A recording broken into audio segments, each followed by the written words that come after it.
Nitwa Ozenhavuka, nkaba ndi umupasitori wa Rwanda Legacy of Hope, kandi nkaba mfite n'itorero ryitwa All Nation Ministries rikorera mu Bwongereza. Rwanda Legacy ikora mu bijyanye n'ubuvuzi, education ndetse na social. Twaje hano gusura abana dufasha bagera ku 100, ariko noneho dushyiraho n'amakipe 4, abiri y'abana bafite imyaka 11 kugera kuri 16 n'abafite imyaka 18 kugera kuri 22. Abo bana rero ubu ngubu nibo twaje gusura, tubazaniye ibikoresho mbese bya siporo twavanye mu Bwongereza. Abana bakaba twarabashubije mu mashuri, bari mu mashuri biga, ndetse tubarihirana mituweli, abadafite mituweli ababyeyi babo, ku buryo uyu munsi ubona ko abana discipline rwose abaye abana beza. Legacy discipline teamwork. Legacy discipline teamwork. Ndaje kugira amahirwe mbambonye abagira neza nyine bamvana ku muhanda banzana muri no kipe yabona arahura na Legacy ubu ngubu nyine nanjye ntabwo mbaza ahantu ndi nyine banaratakaye nyine ntabwo mba ndi kumwe n'abandi nyine wenda baba baramfunze cyangwa umujura bavuga gutyo nyine ibintu byinshi.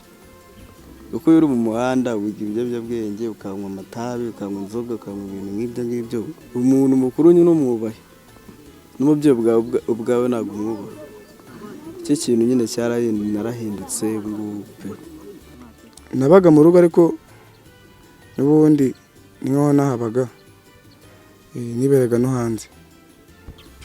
Nyine ubwo barambwiye ngo abantu batiga ntabwo bajya bakina muri ekipe. Ndavuga ati nayo ndasubirayo, bansubijeyo banangira amafaranga nsubirayo. Ndifuza kwiga ngarangiza nanjye ngamera nk'abandi, niga mu mwaka wa 6. Icyo nababwira cyo ndabashimiye cyane kuko nanjye baramfashije cyane, kandi naho niga nabo barankunda cyane ko narahindutse. Imyitwarire mfite ntabwo ari nk'imbere nari mfite. Nyine ikibazo nari mfite nyine ibintu by'imyumvire nayo mfite ntabwo ari myiza nyine, cyangwa urebye ukuntu tuba tubayeho mu buzima bwo hanze. Ariko nyine Legacy yaramfashije cyane. Legacy nyine twigisha ibintu byinshi, urebye ibintu byo kubaha, discipline. Nanjye naje mu murongo kuko umuntu mbere yabaga yambwiraga nk'ikintu cyangwa akambuza ikintu kibi, ngiye nkumva ko ari urwango. Ariko nyine Legacy yo yarabitwigishije, bidushyiramo ibintu byo kubaha. Imba umuntu akugiriye inama nagaruka bakwanze, ahubwo nuko abagukunze. Nitwa Munyemana Laurent, ndi umuyobozi w'umudugudu wa Rurenge muri aka kagari ka Rurenge. Mu bikorwa mbona barahindutse neza, baradufasha muri byinshi.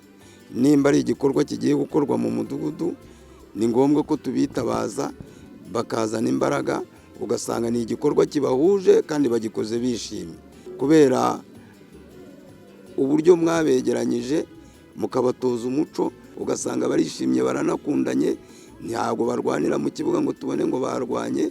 N'imico yabo yose yahindutse myiza. Ngewe bano banasaba no kugira ngo bankururire abandi basa n'abananiranye bafite umuco mubi, kugira ngo baze bisunga abangaba, hanyuma igihe nicyagera nabo bazaba nk'aba ngaba, kuko aba ngaba ni intangarugero.